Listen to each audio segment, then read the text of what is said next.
Hello, everyone.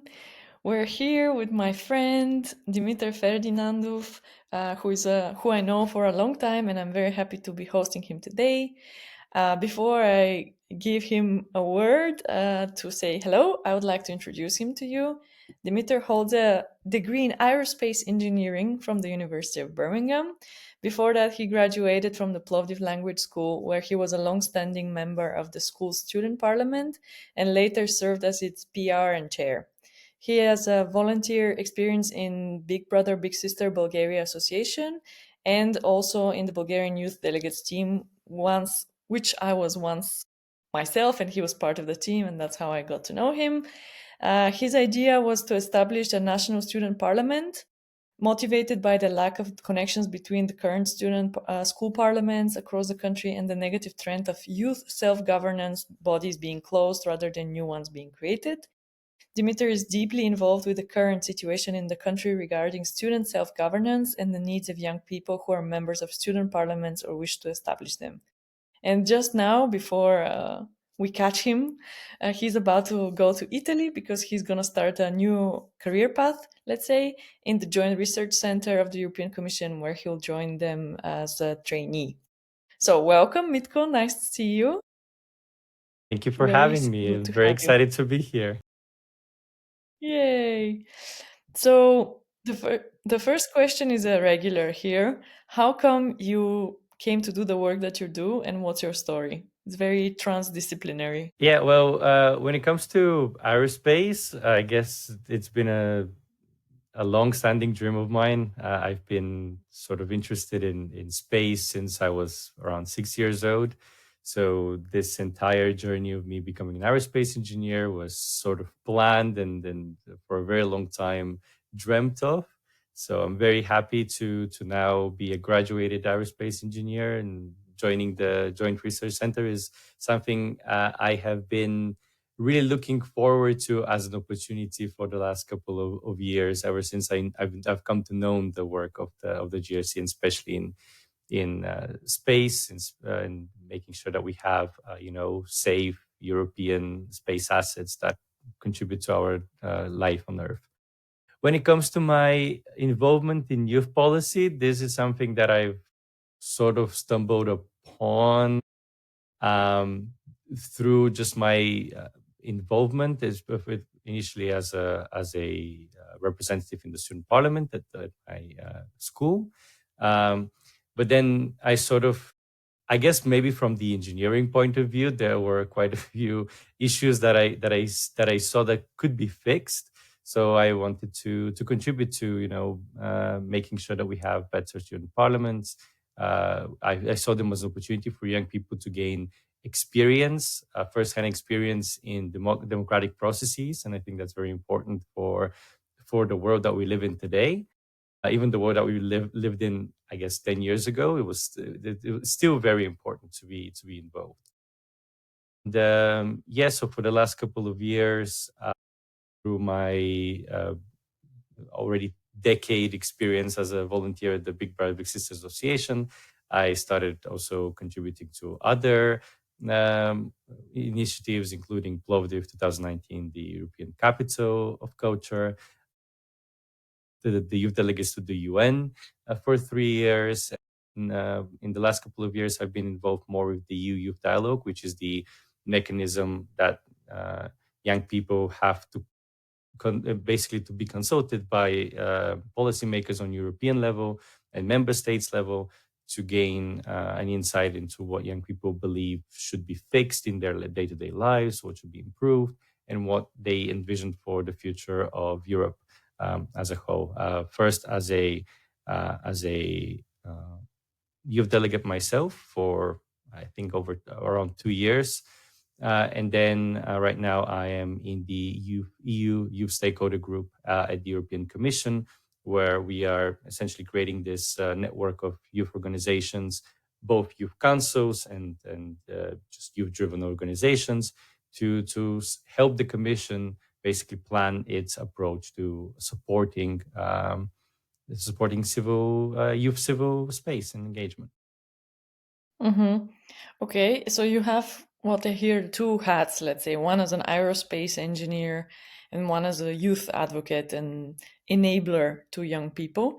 So, how do you think these two relate to what's going on in the world right now, which I sometimes refer to the poly crisis? How do they intersect with that? I think it's very important that we realize, especially for engineers, and that's something that we know in the UK has been multiple times been touched upon, is the fact that space and especially space, but science, engineering as a whole, it is to an extent either driven, supported, or shaped by policy. So it's not something we can escape. And understanding policy, understanding how the world around us is shaping these very important sectors is key to making a significant contribution in your field. So I do believe that engineers should at least be aware of the situation that they are sort of residing in politically, especially for space when right now Europe is trying to consider how it can become a more self-sustaining and self-sufficient space power, so that it can launch its assets in space, keep them safe, and provide opportunities for businesses and for industries across Europe in different sectors to also benefit from these assets. So how this is being done now with the EU Space Act, I think this is very important for engineers to have in mind when they are planning and working in their day-to-day lives. So from that point of view, I don't think they're very different. I'm also a national point of contact for the Space Generation Advisory Council for Bulgaria, and the Space Generation Advisory Council is the global organization for young professionals in the space industry. And I do see how they also have a big role in first making sure that there is a bridge between academia and industry, so that students, once they graduate, have a way to get into the industry, get into the sector, and have the basically the impact that they want to have in this sector. And on the other side, I do see how the belief of young people has shaped, for example, the Back to the Future in the space field, but also just across the board. So I do see how these organizations and how being involved, it's not really it's still politically, but it's not, it's more of a how these professional organizations that do more of the advocacy work, let's say, Mhm. can have an impact on how these sectors change and basically progress in the future. So I Mhm. do think that it's very important that engineers and professionals realize that they do have also a role in shaping their sectors through advocacy efforts and through these organizations. Okay, so what I hear, it's almost about democratic participation and actually not Um, yeah, I don't know. I'm not an expert in aerospace, but it sounds like it can be a very dominated sector by singular actors, and maybe because it's also connected to security, that then it's very somehow monopolized by those who already have power. So it's what I hear is about its distribution of power and enabling people to have the skills to influence power. Do I see it correctly? Do you agree with this? It is true. It is true that this is the case, and we're seeing predictions for it happening even more, even in Europe. That you're going to have this consolidation of space companies. Right now, in Europe, there's a bunch of, for example, small satellite manufacturers, but then in the future, there is the belief that there's going to be one singular organization or a couple of large organizations that are going to be taking care of all of the satellites, which is the case with like older generation, like larger satellites, geo MEO satellites. uh, that's how they are. New space is a bit different, but there are also security risks when it comes to only Mm. one giant organization being able to have so much influence. For example, yesterday, We saw how AWS had a server failure, and it was one organization which had a failure, which then led to 50% of the internet being shut off for a number of hours. So Mm, that is kind of scary, that there's like one single point of a break where you can have this entire infrastructure fail because of one actor.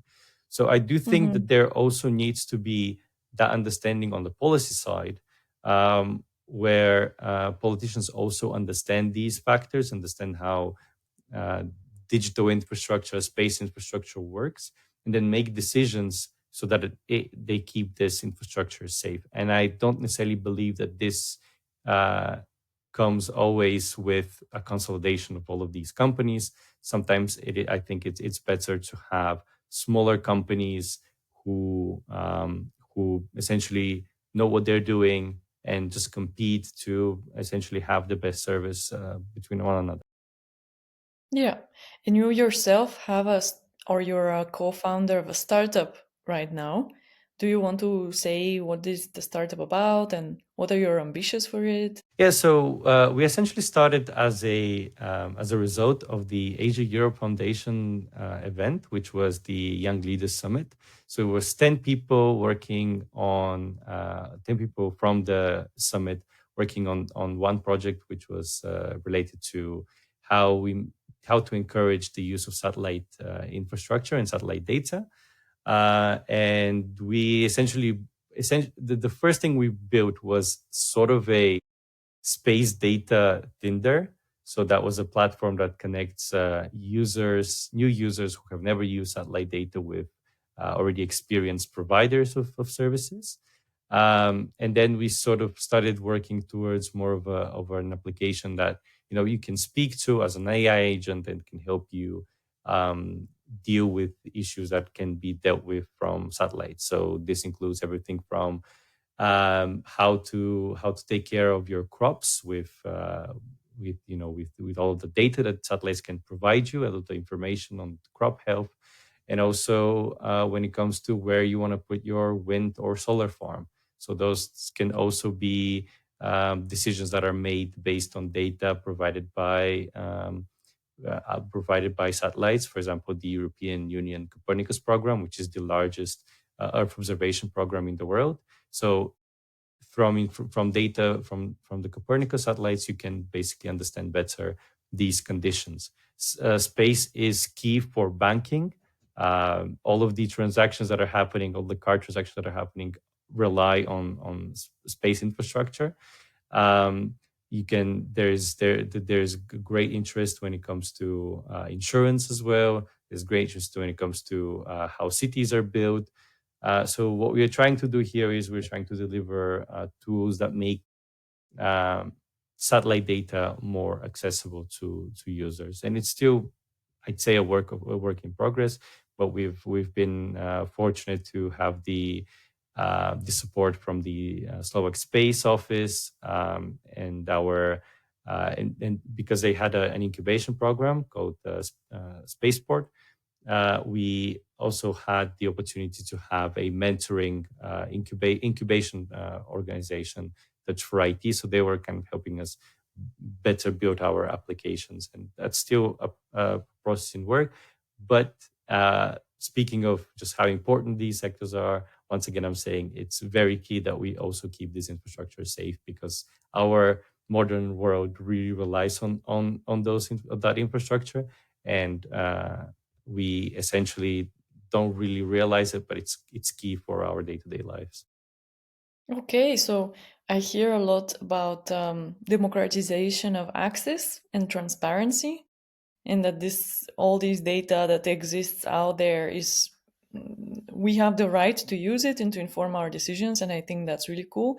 And also I hear the importance of these gatherings of young people and incubators and just all this support that it takes a village to raise a child, not simply because of age, but because of an idea when you see something. So that's really cool. I always cheer for people going to as many of these leadership forums as possible, because I think the connections that you can make there are really amazing. So it's super nice to hear that you yourself have this example. But speaking more about your youth enabler or advocate, I don't know how to say this. I know that you've recently met with the commissioner Glenn Mikalev, and also you've Yeah, been Commissioner for attending Youth. many, yeah, commissioner for youth, and attending many meetings on the national level. How is this process going from your perspective? Do you think more young people are engaged these days with this kind of policy, or do you think it's more accessible or less? Yeah, what's your observation? Um, I think that it's from what we're seeing with the youth dialogue, for example, on a national level, especially, we are seeing that there's a lot more young people and a lot more younger people being engaged. Because one of the things that the youth dialogue allows, especially youth councils, to do. So in Bulgaria, that's the National Youth Forum. The National Youth Forum organizes consultations in cities across Bulgaria on the topics of the youth dialogue theme for that year. And yeah, so those events are very well attended. There's quite a lot of young people who want to essentially express their opinions on the topics, and they're also an opportunity for young people to also meet with their policymakers in the area, because usually in on those events you have people from the municipality, you have people from the local assembly as well attending. So it's an opportunity for young people to also essentially have this experience to talk to their to their elected officials in most cases. But yeah, what we are seeing there is that there's a lot of interest in attending these events. There's a lot more younger people attending them, so it's usually high school students who we've seen recently attend these. It's high school students who have been most interested in becoming youth dialogue delegates themselves, like youth delegates to the youth conferences that are happening every 6 months across the EU. So there is a very clear trend that the younger and younger people want to become part of these consultations.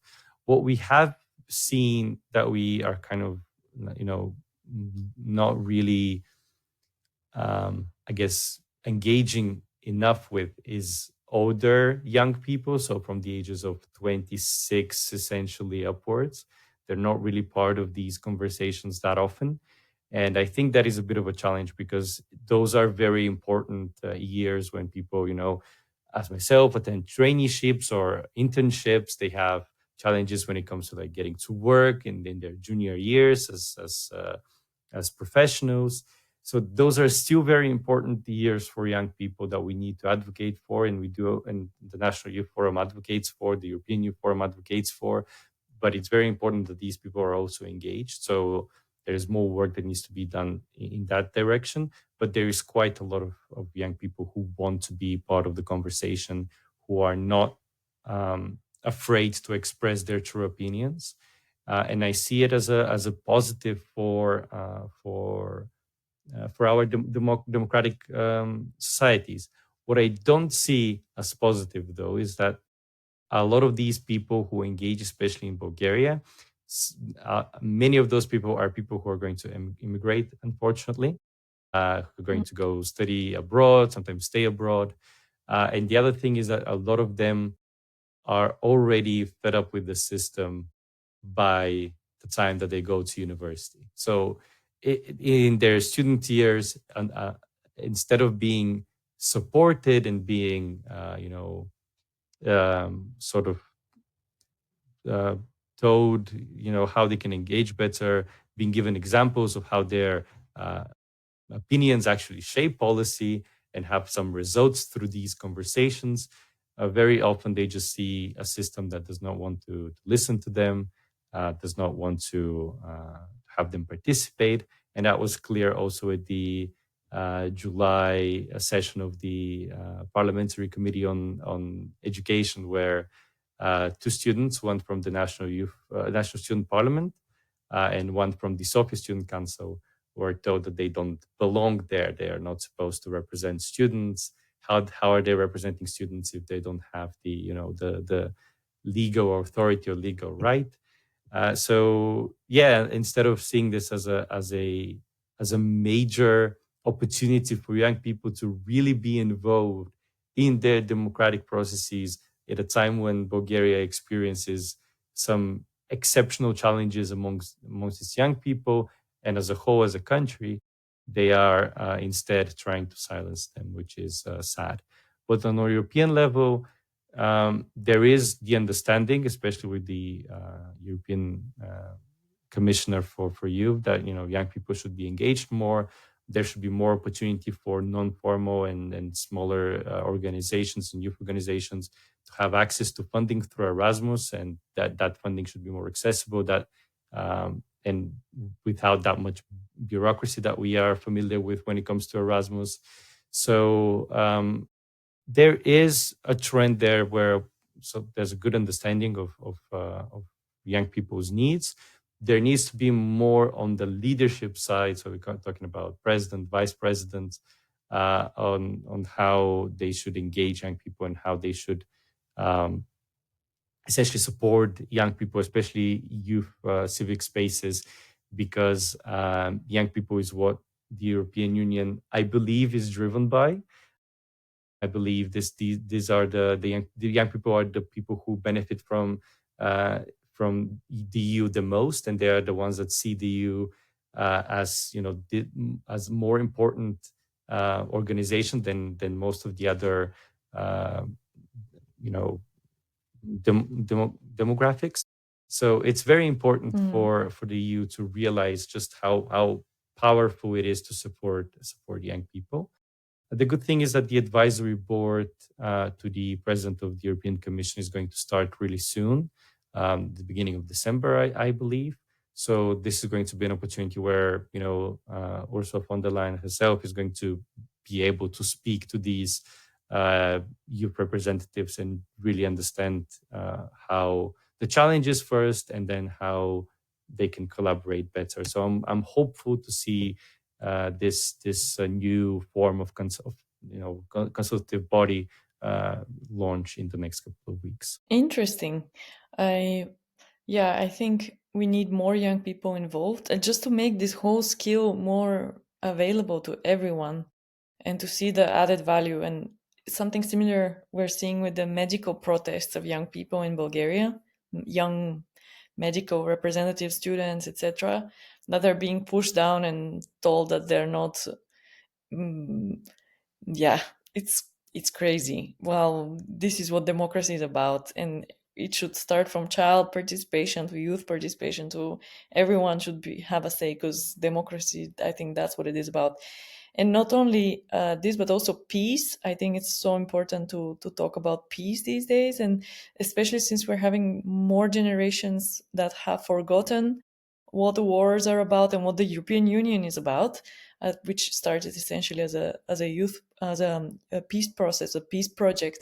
I think it's very very important to talk about these things.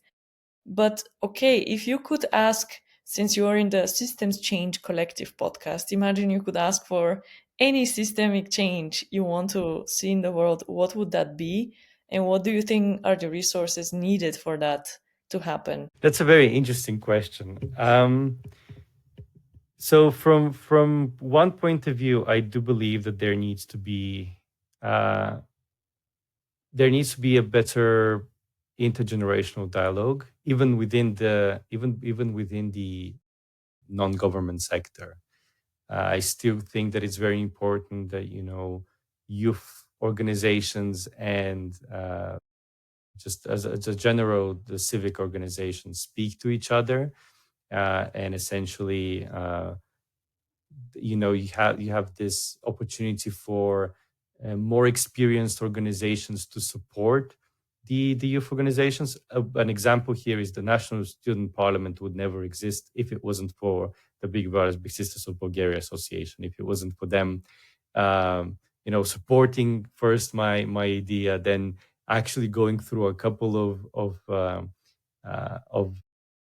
proposals for an Erasmus Plus project to support the national student parliament. So it's very important that we have this opportunity not only with for youth organizations as the big brass big sisters, but also any organization that has advocacy experience to support these youth organizations, whether that's student council, whether that's youth organizations for people that are a bit older, professional youth organizations as well.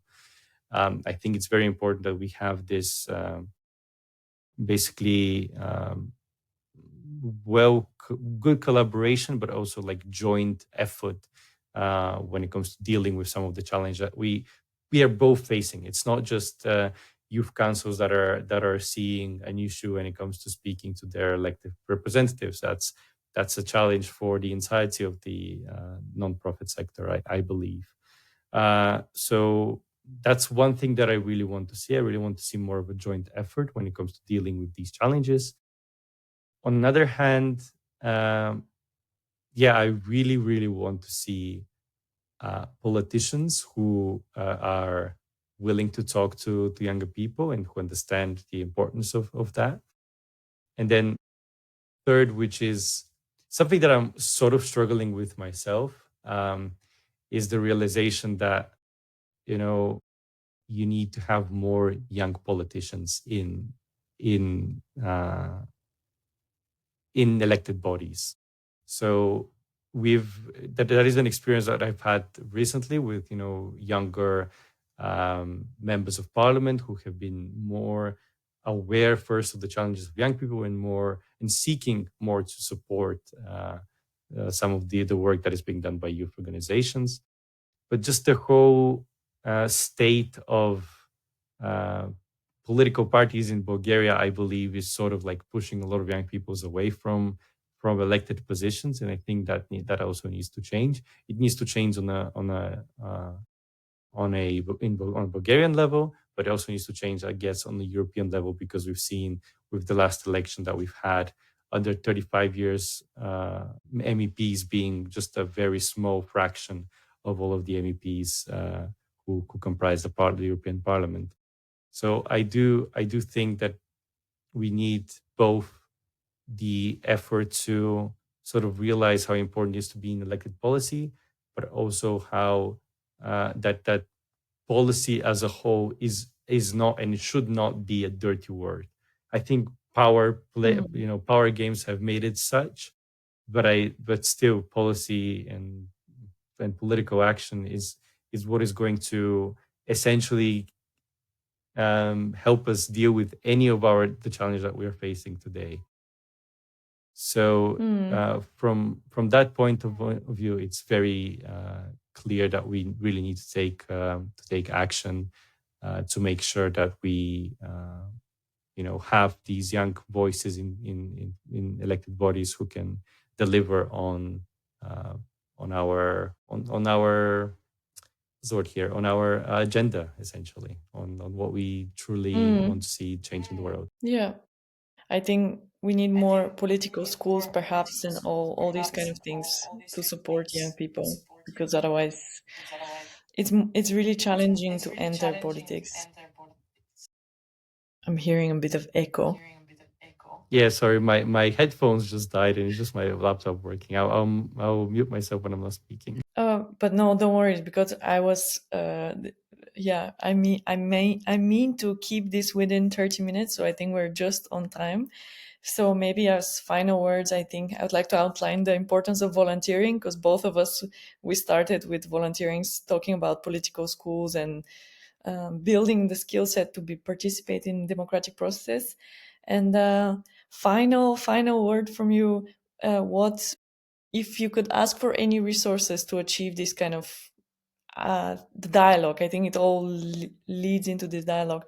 What would that be? And if someone who is listening to this podcast maybe can find you and help you, what would you need? That's my last question. I mean, a lot of things that we need, but from your community, uh, I know one of the main things that we really need is just a reminder that we want youth voices in any consultation, in any sort of an event that these people are attending. So if they can bring the topic, and if they don't see enough young people around them in at events that they're going to, just be proactive and ask why aren't there any youth voices being in these halls, in these events.